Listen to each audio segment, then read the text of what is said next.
আজকে আপনাদেরকে করে দেখাচ্ছি তিতা ছাড়া করলা ভাজি।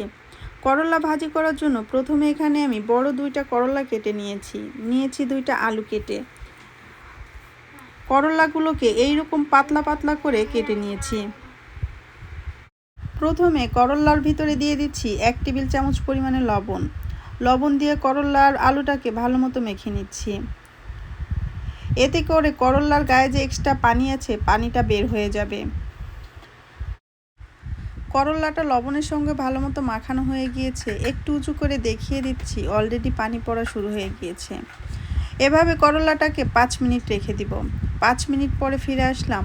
এদিকে চুলায় প্যানের ভিতরে 1/2 কাপ পরিমাণে তেল গরম বসিয়েছি।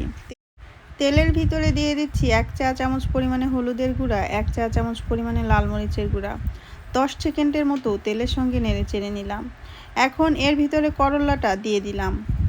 দিয়ে দিচ্ছি 1 কাপ পরিমাণে পেঁয়াজ কুচি, দিয়ে দিচ্ছি কিছু কাঁচামরিচ কুচি। এখন করলাটাকে নেড়ে চেড়ে ভাজি করে নিব।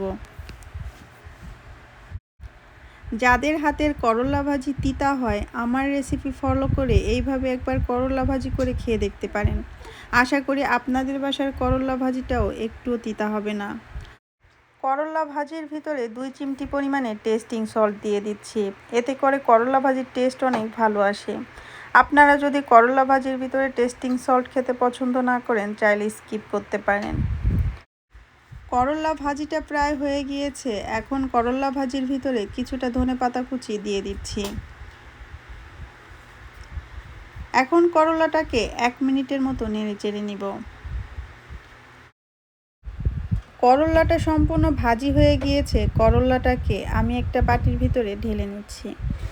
আমার করলা ভাজির রেসিপিটা আপনাদের কাছে কেমন লেগেছে আমাকে কমেন্টস করে জানাতে ভুলবেন না।